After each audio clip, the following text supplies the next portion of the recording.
interview, just Yeah. just the basics of coding interviews, like what do we do in coding interviews, why is it needed, what are some of the things that you can do to prepare well for the coding interview. So that's the before part. And then what are some of the things to keep in mind during the coding interview, and then some additional tips. The final section is interesting because there I've spoken from like an interviewer perspective, like how interviewers generally evaluate the candidates. And then at the end, we have some Q&A. We'll save some time for Q&As. Yeah, I have been interviewing, like I have been doing coding interviews for the past couple years, I would say. So like whatever I'm presenting here is mostly from my personal experience. So I might not know the answer for all the questions that might come up in the session. So if I don't know the answer, I'll definitely like do some research and post back in our Slack group after the session tonight or tomorrow. So with that, let's jump into the session. So first, let's see what coding interviews are. Coding interviews are nothing but technical conversation between two engineers, the interviewer and the interviewee. So together, you'll essentially be solving a programming problem together. It usually lasts for about an hour, typically like between 45 minutes and 60 minutes. In my experience, like the most common time split that I have seen is usually the first 5 minutes goes in setting, like just getting set up or settling in, just getting on Zoom. If it's an on-site in-person one, just settling in, etc. And then 5 minutes for introductions. The bulk of the interview, like about 40 to 45 minutes, would go in actually solving the problem, the coding problem together.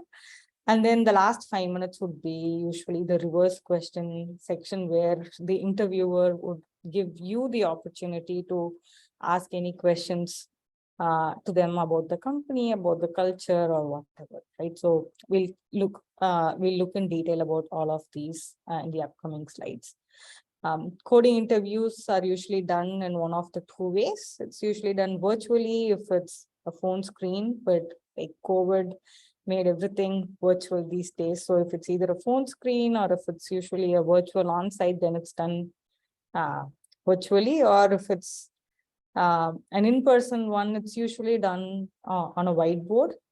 But I've also seen companies call us in person for coding interviews, and then they would give you a laptop and ask you to code on the laptop. So even if it's in person, it need not always be on the whiteboard. Sometimes it might be on a laptop too, where you'll have to write working code. So in almost all of the coding interviews, you're not just expected to write code, but to some extent you're expected to write working code. It may not work 100%, right? But at least there shouldn't be any basic compilation issues. It should at least run for the most basic happy test case. So you are expected to write working code in a coding interview. And why do companies do coding interview? Why is it needed? Because it's easy to imagine the coding interview to be like a test where your coding skills are being tested. Though that is true, it's only like half the truth.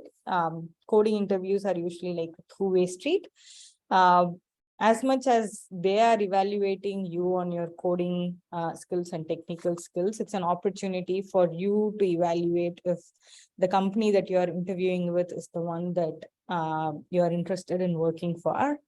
Similarly, like as much as you are trying to sell your skills and sell yourself in the interviews, and the companies that are interviewing you, the interviewers, they are trying to sell themselves too.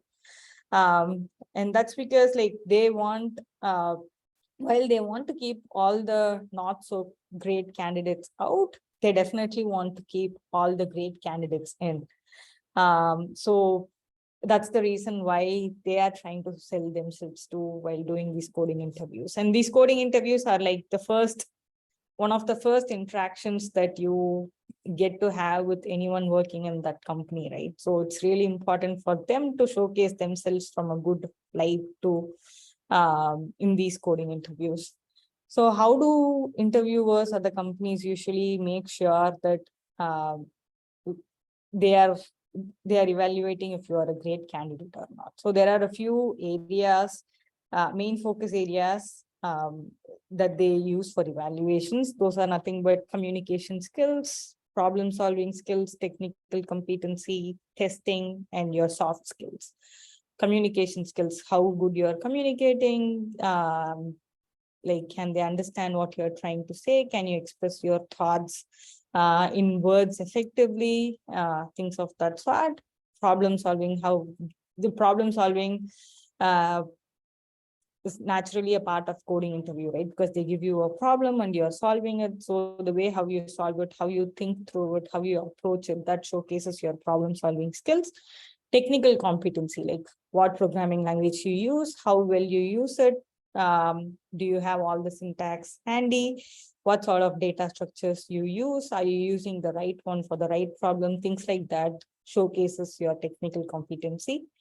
And once you are done writing the code, even we would eventually like do some testing. So are you thinking about testing? Are you writing good test cases? How much importance you are giving to testing? Things of those sorts will be evaluated with the testing section. And then like through the whole interview, how you are behaving, like how you are interacting with the interviewer. They usually use all of those into consideration to evaluate your soft skills. So these are the 5 areas on which you'll be evaluated to see if you're a great candidate or not. And once they are convinced that you are a great candidate, they are going to do their best to make sure you want to work with them. Why? Because hiring is very time consuming and expensive. From my experience, I've heard that to hire one candidate, one software engineer, they source like roughly about like anywhere between like 70 or 80 resumes. From there they would get one engineer. So it's really time consuming and an expensive process. So once they know that you are great, they would go to any lengths to keep you to get you in. And also like hiring great candidate and great talent is very important for the company, because great products are usually built by great people. Having a smart team is one of the most important reasons, I would say, for a successful company. And also there is this famous quote where they say A's hire A's and B's hire C's. So companies believe that if they get the best mind, they would bring in more best minds into the company, and then the team would flourish. So that's the reason why they want all great candidates. And so these are some of the why companies do coding interviews, and why they put so much effort into making sure that they are hiring good candidates. Now let's jump into the preparation part. What are some of the things?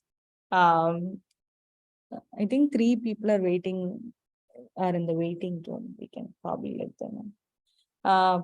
So what are some of the things that we need to take into consideration while starting to prepare for coding interviews, right? The first and foremost is picking the programming language. In general, the companies, they don't care about what programming language you use in your interview. It's completely up to you. So if you are already familiar with any specific programming language, I would say just stick with it. You don't have to ramp up on a new programming language just for the interview purpose. But if you are not strong and confident in any of the languages, and if you have an option to pick something at this point, I would recommend picking one of the higher level languages that have like many standard library functions and data structures already implemented in them.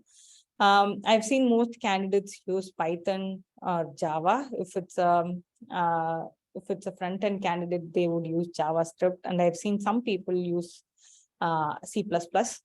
But Python and Java are by far the most famous ones. And if I have to pick one from those, I've seen like Python to be even more commonly used. And for someone to ramp up from the scratch, Python is very easy because like the syntax is very easy, and it's not strongly typed. So you have to write less code to get a lot achieved. So you can write code faster in Python. And also it's like, sometimes I feel Python is just like English. So it's easy to ramp up, and there are like tons and tons of standard library functions that are available already in Python. Like, so that's like an easy choice if you're looking for a programming language to ramp up on. Don't pick any like low-level languages like C, Ruby, Golang, shell script, etc., because first of all, they don't have a lot of standard library functions and data structures implemented. So you have to, let's say, if you want linked list or something like that, you will have to implement it from the scratch because they are not available out of the box in these languages. So you'll have to write a lot of code. You won't have time to code the actual logic if you pick any of these languages. I said companies mostly don't care about the programming language that you pick. For most cases, it might not be applicable if the position that you're applying for requires the knowledge of a specific language. For example, let's say you are applying for an iOS developer position, or you're applying for a mobile developer position, then they would say you need to know Android, or you need to know like Objective-C, or let's say you are applying for a DevOps role, which specifically requires a lot of shell scripting knowledge. Then they might say, okay, you should have experience in shell script. So until and unless it's like a specific role which needs strong expertise in one particular programming language, you have the flexibility to choose any programming language. So you have picked that. Let's say like you brushed up all the basics of the programming language and you can comfortably like write simple code in that language. I would then focus on going to the academics basics, revisit all your computer science 101, the computer science fundamentals. If you're applying for a job after your bachelor's, I would say like revisit all the basic computer science concepts like operating systems, database, computer architecture, and all of those things. If you have done your master's and if you have any specialization, then I would recommend revisiting those areas as well, like machine learning, cloud computing, big data, whatever your specialty is. So that's pretty core, especially if you have been working in the industry for a bit and if you are switching, then you might have forgotten some of those things, or if it's been a few years since you finished school, then again, like you might not remember some of these concepts. So if they ask these questions and if you don't know the answers, then that's not a good thing. So revisiting and brushing up all the computer science fundamentals is very important. So once you are comfortable with that, then the core of the coding challenge is usually like mostly using some data structures and algorithms and solving the problem that they put forth, right? So next is to focus on basic data structures and algorithms. Like mostly I've seen companies asking questions that involves these basic data structures like arrays, linked lists, tags, queues, trees. I've not seen many graph problems being asked. Very rarely, I wouldn't say not at all, but it's not as common as the other ones. Maps and heaps. So those are some of the basic data structures that you could brush up on. With respect to algorithms, I would say like tree traversals, like pre-order, in-order, post-order, level order, all those different kinds of breadth first search, depth first search, all those different sorts of tree traversals, different kinds of sorting, different kinds of searching, some things like dynamic programming, etc. So you can like read upon those, and then you can also like start practicing some coding questions. The main thing is like, let's say you picked Java or Python or whatever, I would recommend getting comfortable implementing these data structures and algorithms in that programming language of choice. For example, when I was interviewing, Java was my programming language of choice. So I referred to this book called Elements of Programming Interviews in Java, and I found that book to be very useful because it had like implementation of all of these data structures and algorithms in Java. So when I referred to those, it gave me an idea of what kind of things that I should be prepared with, and to exactly see that in Java was very useful for me. And then another academic book that I have referred to a lot in the past, it's called Introduction to Algorithms. It's a pretty like huge book, and it's very famous amongst school students. So you might have already come across it. That book is language agnostic. So it only explains everything in pseudocode. But it's a very nice book if you want some theoretical explanation, time and space complexity analysis. If you're interested in those things and if you want to dive deeper, I highly recommend that book. And also another resource that I have found very useful in the past is Geeks for Geeks. Like that's one website that I heavily used for coding interview preparation back in the days. So I've linked that too. And last month, few weeks back, we did this basic data structures 101 session as a part of our Women Who Code Back in Study group series. So that slide deck has all these things related to basic data structures too. So I've linked that here as well if you want it for reference. So yeah, so these are some of the things that you could focus on with respect to data structures and algorithms before you actually, start practicing coding. So now that you are comfortable with the basics of data structures and algorithms, you know how to code arrays or linked list in your programming language of choice. Next is practice. Practice. That's the most important part, I would say. Start solving these data structures and algorithms problem. I would say like at least for an hour and a half every day for a month. That's the least I've seen. Like preparing for 30 hours, I would say, is the minimum, at which point you might start feeling comfortable around solving such problems. And I would say like you can spend anywhere between 1 and 3 months to actually like prepare for your coding interview questions. But by 3 months, you should be in a very good state to start going to start actually like seriously interviewing, because if you just keep preparing more and more, at some point you would start forgetting whatever you prepared at the beginning. So I wouldn't recommend preparing for more time than that. And also I've put a link here. You can download the slide deck and go look at that link. They had like a very structured 3-month coding interview plan split by topics. So you can even like refer to their suggestion and see if you find that useful for you. So while practicing coding, I highly recommend tracking time, because when you are actually giving the coding interviews, timing is really important. You shouldn't be taking too much time to solve. You shouldn't be coding too slow. So once you are like 2 to 3 weeks in, I would highly recommend starting to time yourself when you are solving these problems. This is the time split that I would recommend. You can spend the first 5 minutes to read and understand the question, think about it. If you're not sure what it means, you can Google and like get some clarity on it, and then spend the next 10 minutes thinking about the approach. Okay, how would you approach the problem? What sort of algorithm and data structures you would use, and all of that in the next 10 minutes. And in the next like 20 to 25 minutes, you should be able to code it.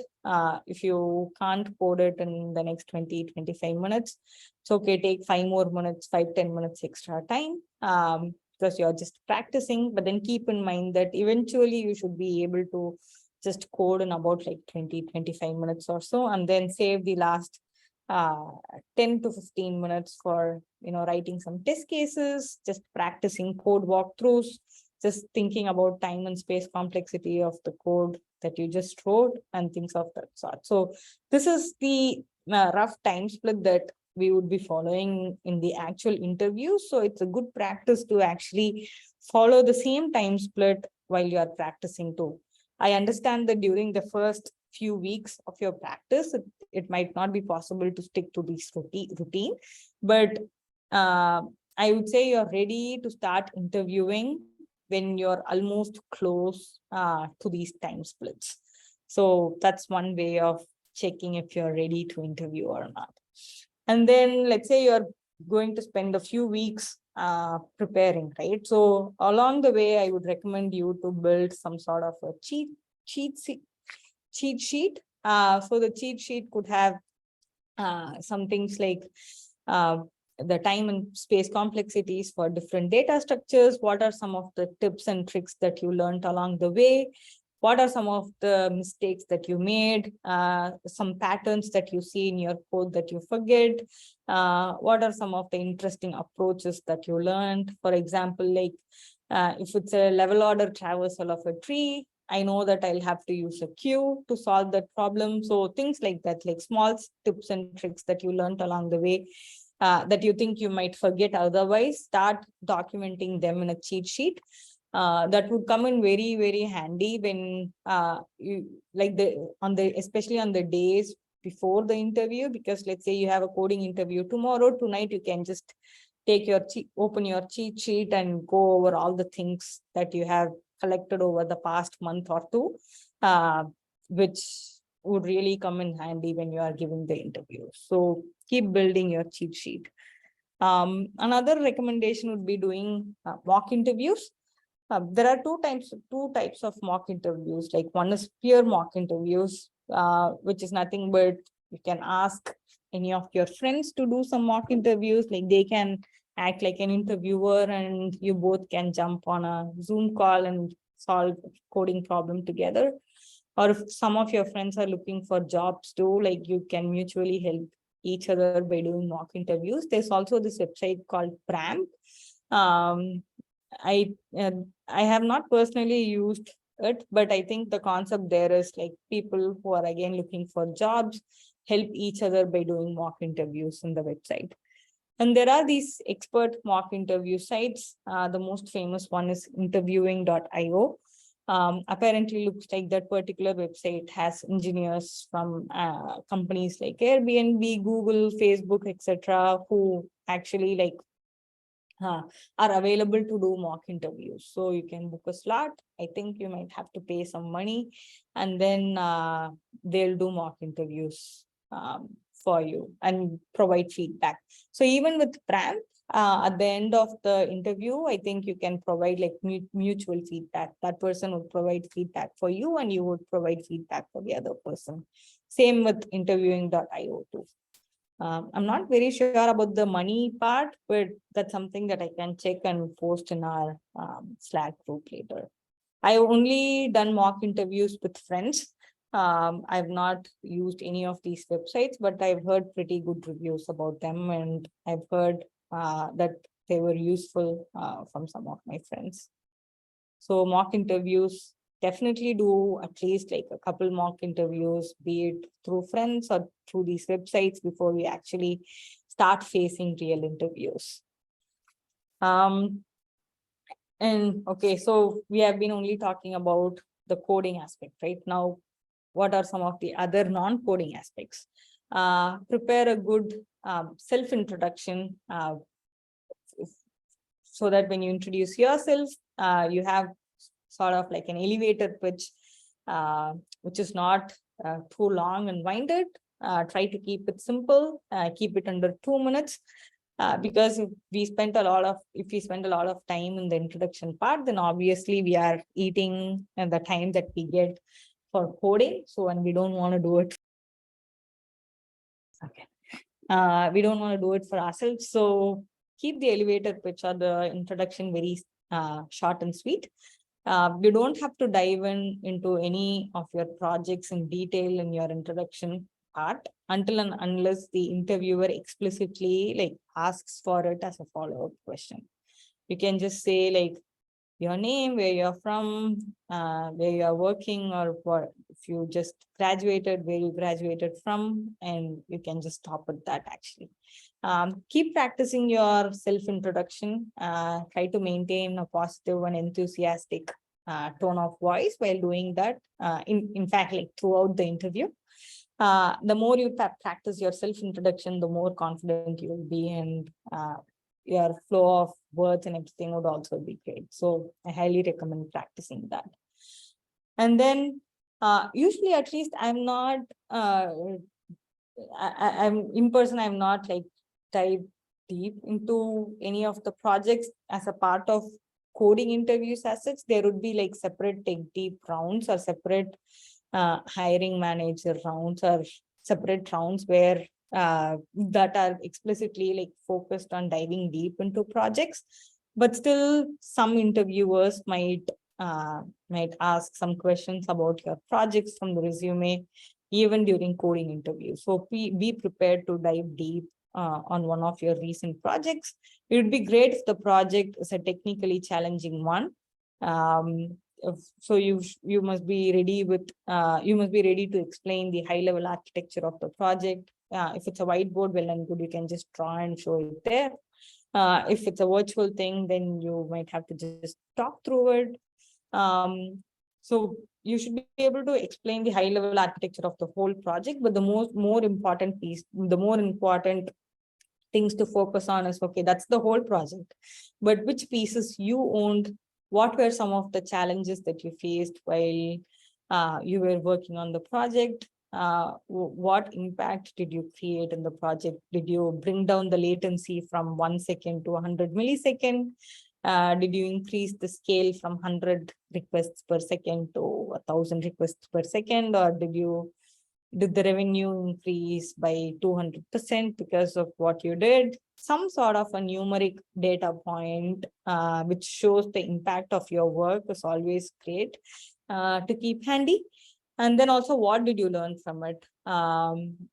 Could be technical, non-technical, people challenges, or it could be anything. But having these points prepared beforehand would also be really useful during the interviews. And then at the end of the interview, it's usually the reverse question section, right? So be prepared with some good final questions. Usually the interviewers don't use that part for evaluation, so you don't have to hesitate about the kind of questions that you would want to ask. You can be as open as you want in that specific part of the interview. You can ask like company specific questions, any team specific questions, any tech stack specific questions with them, culture, work-life balance, technical challenges, etc. So it's usually recommended to stick to these topics. Don't ask questions about any of their personal stuff, especially compensation, visa, immigration policies, etc. Like stay out of all of that. Like you can talk to HR about compensation, visa, immigration, etc., but not with the technical interviewers for sure.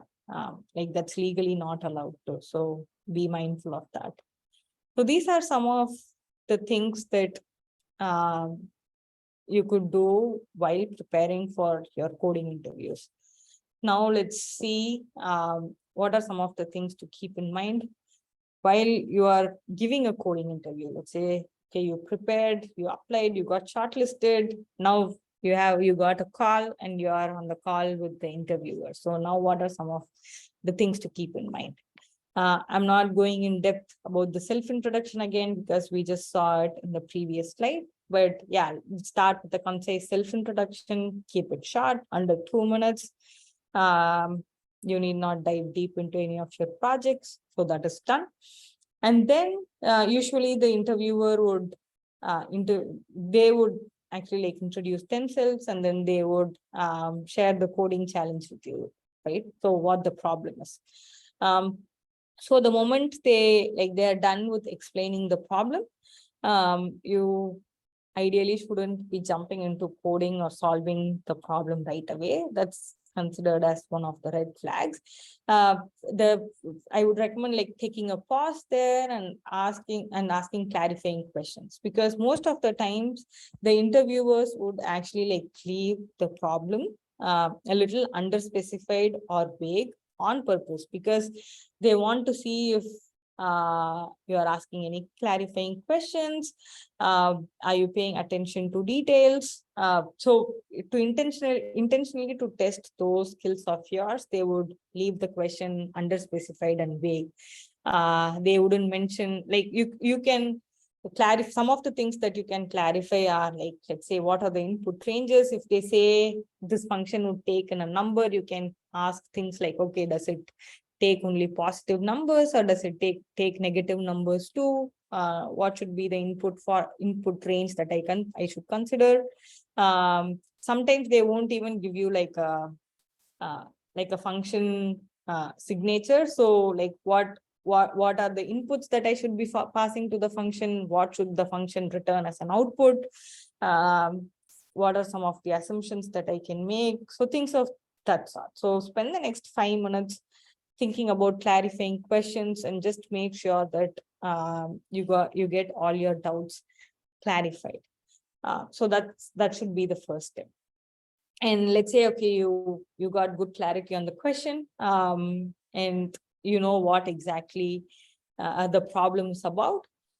Next, I would say, like, immediately, even at that point, you shouldn't right away jump into coding and start writing public static void main. Again, it's not usually recommended. So the recommended way is you can start thinking about the solution, and then, like, as you are thinking through the solution, you could explain the high level approach in words. Just talk it out loud with your interviewer. If you can think of like multiple different approaches, you can talk about the different approaches, the different trade-offs between the approaches. If you think it can be solved using arrays and also linked lists, you can say, okay, I think it can be solved using 2 approaches. These are the pros and cons of going with one over the other, and things like that. And if you're stuck for any reason, and if you don't know how to proceed to think about the solution, like, listen to them. They would usually like give you some hints. So see if you can use those hints and start coming up with some high level approaches. And then okay, now you have finalized, like, you have spoken out your initial approach, and it's okay to start with like a brute force approach. Like, you need not worry about like coming up with the most efficient solution right on the first attempt. Even if it's like an n square or exponential time complexity solution, it's totally fine, because that's where usually all interviewees start with. So you don't have to worry about it at all. So once you explain that approach to the interviewer, sometimes they would be satisfied with that, and they would give you like a green signal to start coding. But sometimes they would ask a question like, can we do better? Like, I think this is not the most optimal way. So if you hear things like that from them, then it means that they want you to think of a more optimal solution. So that's when, like, you'll have to think, okay, is there some sort of a caching that you could use in the problem, in the solution that you suggested, or is there a better data structure that you could use that would bring the time complexity down? Is there some sort of a divide and conquer that you could use that would make it a lot more efficient, and things of that sort? While doing all of these initial discussion with the interviewer, it's okay to start off with pseudocode, but eventually, like, we should start writing actual code. But just to get these initial thoughts out, if you want to write a few lines of pseudocode while discussing these things and finalizing the approach, that's totally okay. Yeah, so at this point, by the end of this point, you would have finalized, okay, this is the approach that you are going to solve the problem, solve the problem with. These are the data structures that you would use. So you should have a clear idea about the problem at this point, and you should be ready to start coding. So that's when, and now you can start coding. Where don't code in silence.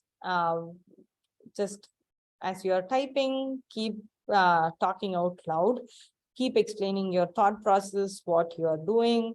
If you are writing a loop to check something, say that out loud. Okay, now I'm writing this loop which would go over the string and check condition X, Y, and Z, things of that nature. Just keep like giving a running commentary of what you're doing. And also one thing that I always look for in my interviews are like variable names. It's always a debatable topic. Please don't use variable names like XYZ.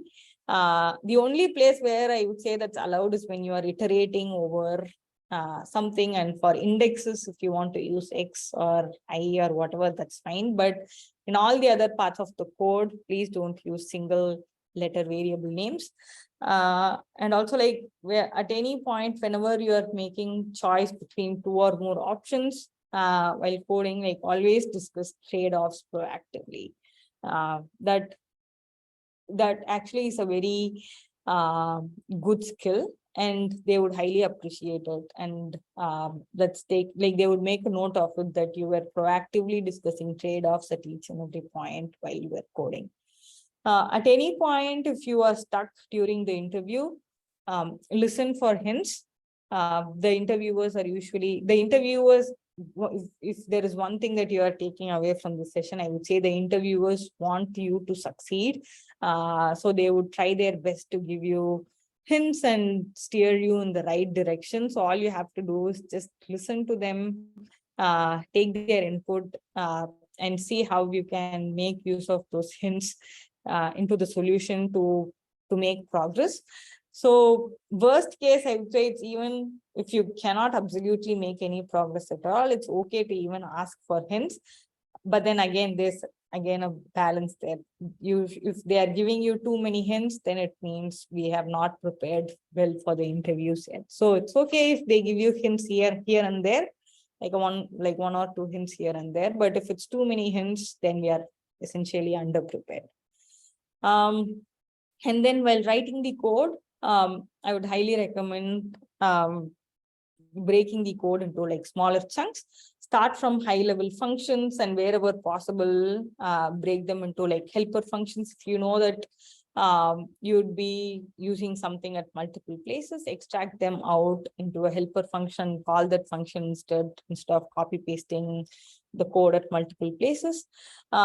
Is breaking the function into smaller chunks and making use of helper functions also, it also exhibits your structured thought process. It shows that, okay, you can structure your project or your code in a nice modular way. And writing monolithic code and just writing everything into like one huge function is usually like not a good practice. Also keep your code clean and modular. Define appropriate classes or structs or whatever as needed. As I just mentioned, don't write monolithic code, and don't write like too many like nested if else conditions, if else ladders. Like those are not very efficient in the first place, and also it's not understandable, and it's very difficult for the interviewer to really like read through your code and understand what you're trying to achieve. So keep your code clean and simple, and structured as much as possible throughout the interview, and use meaningful variable names, and just keep talking out loud through the whole interview about your thought process. And then if you are while coding, they ask you some questions, or if you don't know something, be open about it. You can accept, you can say you don't know.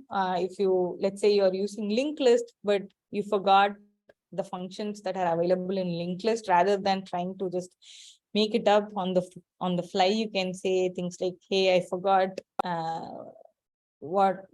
forgot the name of the library function that's there under linked list. Some interviewers would say just make up your own name and use it. But whereas some interviewers would actually allow you to even like look it up in Google and then use it. Like personally, I have allowed a lot of interviewees to briefly like look up function names on Google and then come back to the coder pad or whatever we use, right? So some interviewers are okay with that too. So if you don't know something, accept it and take help. And then as I mentioned earlier, timing is really important.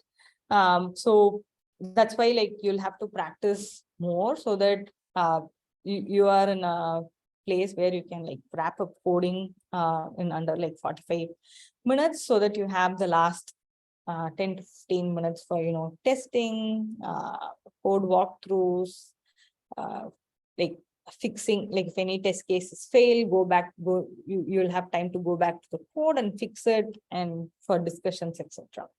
And also while you're coding, in between, if you get stuck or if you just go blank, it has happened to me too. It's okay to take like a few seconds break to, just pause and regroup your thoughts. That's totally okay. You can tell them, hey, just give me a minute. I just want to regroup my thoughts, and they would be completely okay with it. It's not that you'll have to be constantly talking the whole time, trying to explain your thought process. It's okay to take short breaks every now and then.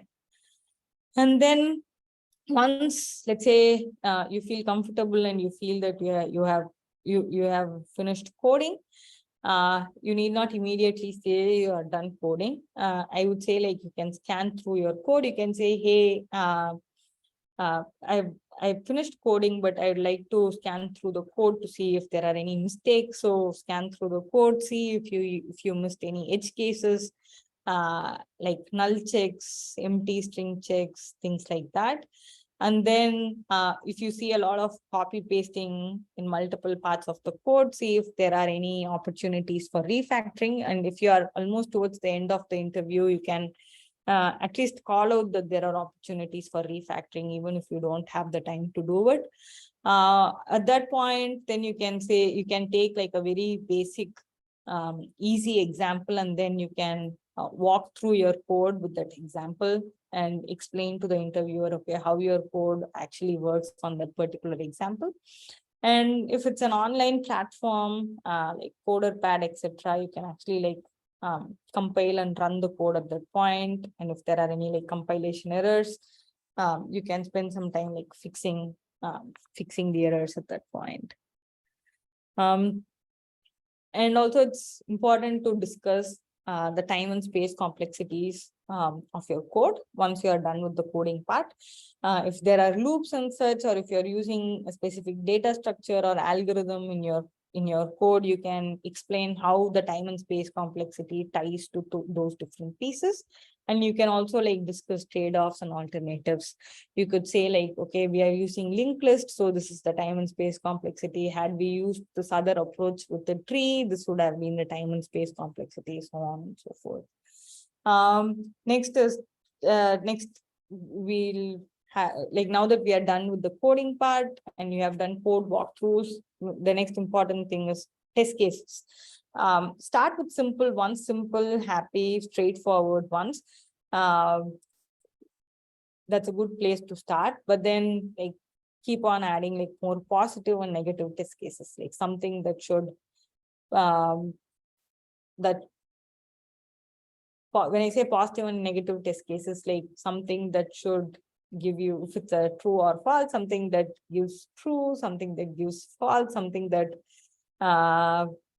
like passing empty strings, some test cases that hits all the corner cases, passing like a huge input, things of that sort, right? So make sure that you write test cases that gives a good code coverage, like you should be able to execute all the different parts of the code with the extensive set of test cases. The more test cases you could showcase, easy, simple, complicated ones, the more convincing it would be for the interviewer.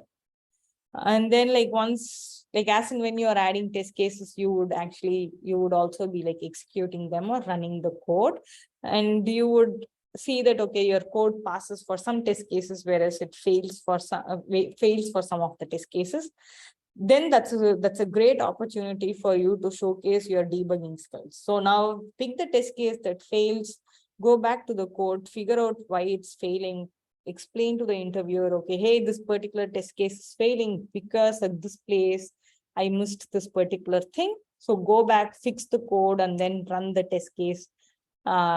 Make sure like you have not introduced any regression there. So what I mean by regression is you fixed something, but then the test cases that were passing earlier are failing now. So make sure that's not the case, and show some progress there. So failing test case, it's a great opportunity to showcase your debugging skill. And then at the end, as I mentioned earlier, okay, once all of the system, you ran test cases, you finished coding, all your test cases passed, and irrespective of that, like you are towards the end of the interview and you have only like, let's say 5 minutes. Usually at that point, it's time for reverse questions. So ask interesting questions about the company, their work, their culture, what are some of the challenges that they are facing, do they have a good work-life balance and things of that sort, and always like thank them for their time and the experience. Yeah, so those are some of the tips, some of the things that you can keep in mind while like actually giving a coding interview. These are some additional tips.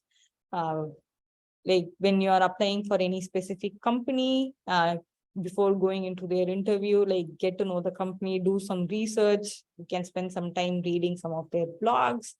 If they have a LinkedIn page, you can just go there and see some of the highlights that they are working on recently. And also like you can also like read reviews about companies online and see if that's something that's aligning with what you are looking for. Because I found that to be very useful in the past. But also like the online reviews can be misleading too, because sometimes I've seen like people who don't have very great experience with the company, they tend to like post a lot of reviews as opposed to people who had great experience with the company. So whenever you're reading reviews about the companies online, I would always advise you to take them with a pinch of salt. And yeah, that's something to keep in mind. And then like get comfortable with all the tools that you would be using throughout the interview. If it's going to be a virtual interview, try using things like softwares like CoderPad, etc., so that it's not completely new to you when you're doing the actual interviews. If you can even ask the HR that is in touch with you about the tools that they use as a part of their interviewing process. They'd be happy to provide you with that information, and you can get yourself familiarized with those tools.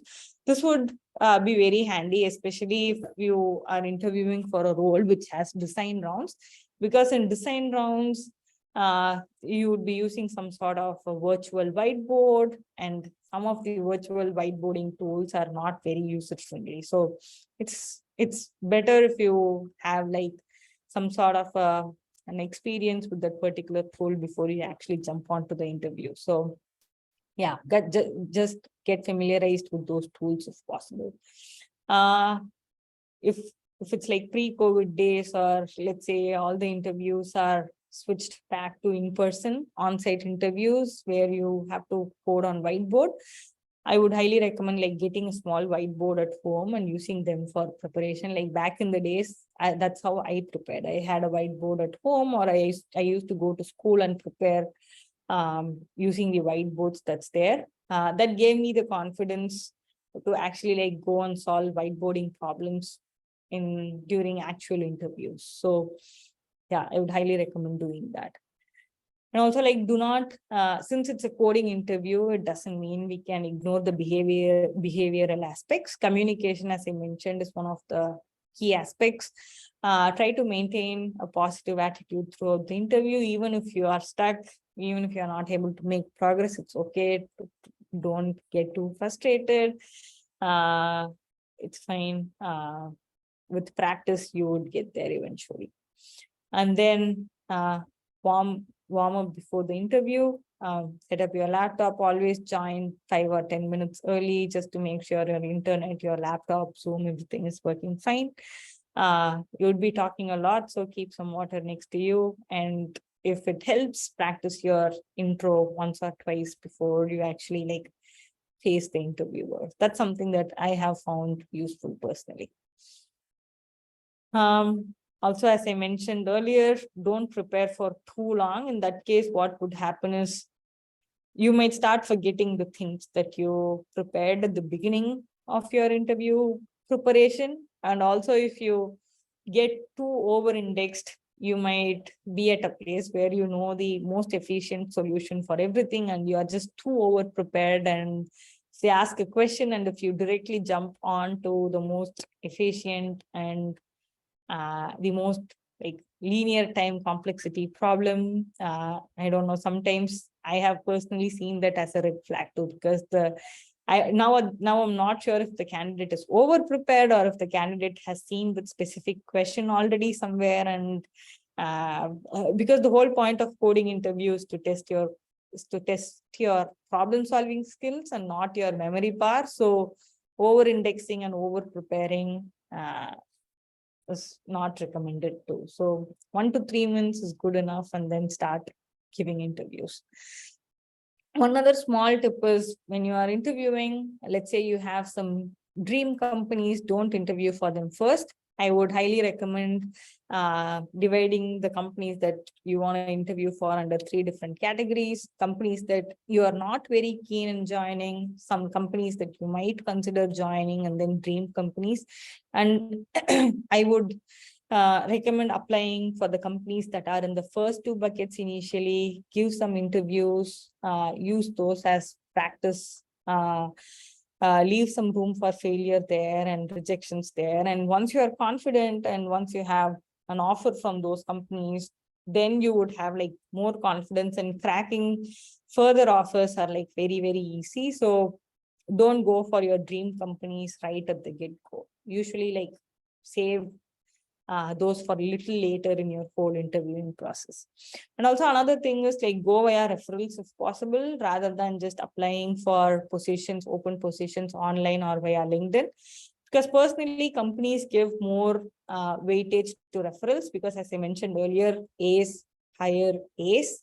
So they trust their employees' referral more over the positions, like over the applications that they get online. So always go via referral if that's an option for you. Or even if you don't know anyone, I don't know, there are you could try online, like go find someone in LinkedIn and ask, hey, can you refer me? Most of the time people would say yes. I have said yes and referred many people online, like who pinged me on LinkedIn, etc. So as much as possible, try going via referral. And I'm repeating this: practice. Like the more you practice coding, the more you get comfortable with it, the higher are the chances to crack the coding interview. Now we are at the final part. That's the evaluation part. So as I mentioned, these are the 5 different aspects in which the interviewer usually evaluates you at the end of the interview, right? So communication, how did you communicate? Did you ask for clarification questions? Did you communicate your approach properly? Did you explain your code while coding? Things of those nature. Problem solving, did you showcase your understanding of the problem? Did you come up with a good approach? Did you speak about the trade-offs? Were you able to optimize your approach? Those are some of the things they look into under problem solving part. And the technical competency, the knowledge of programming language, how clean and well written your code is, what are some of the data structure choices that you made, that the time and space complexity, were there a lot of syntactical errors in the code, things of that nature. And with respect to testing, how well your test cases were, did you cover all the corner cases, edge cases? When you wrote the test cases, were you able to find bugs in the code and were you able to correct those bugs, things of those sort. And then when it comes to the soft skills, the things that they look for is like, can you work as a team? Will they be interested in bringing you as a team member into their team? Were you collaborative? Were you open to hints and feedback and things of those nature? So these are some of the things that they look for in these different aspects.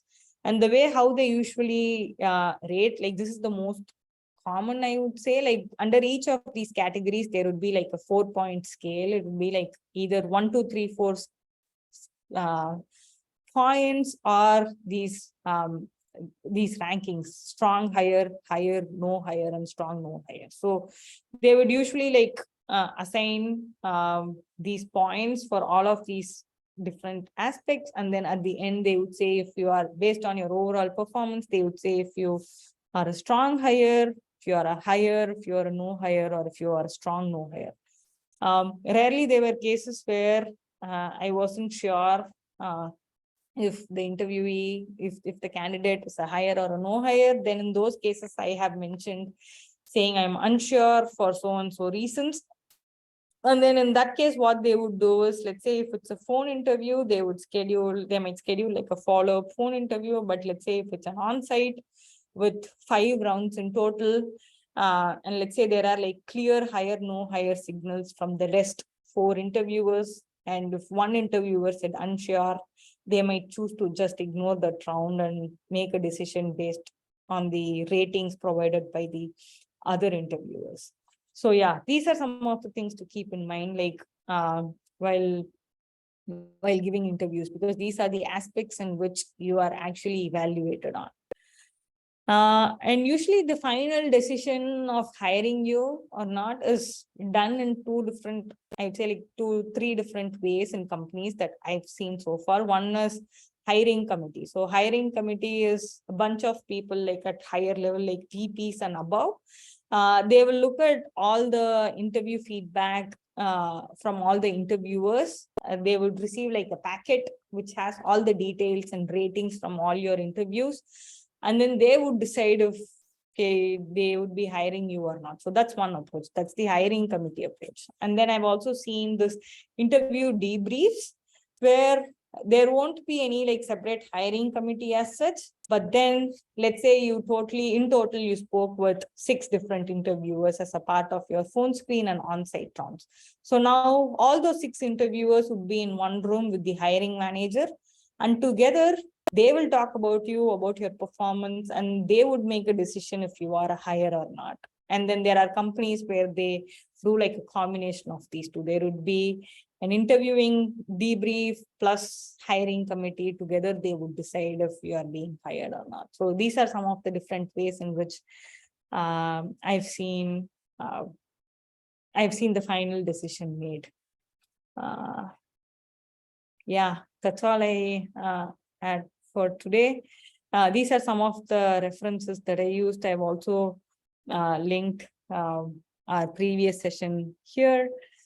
We have a lot of interesting sessions in the next few weeks. We have session almost every week or every other week. Prachi is going to be doing her system design series part 2 and 3. And we also have separate session that talks about like careers in cybersecurity space.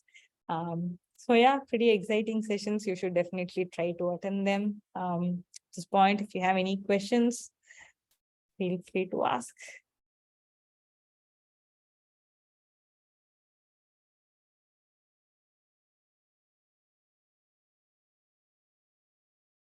Is there anything in the chat, Prachi, that I have to address? Yeah, no questions. I think you covered everything. So we don't have very many questions today. Perfect. Yeah. Okay, then, thanks everyone for joining. Thank you.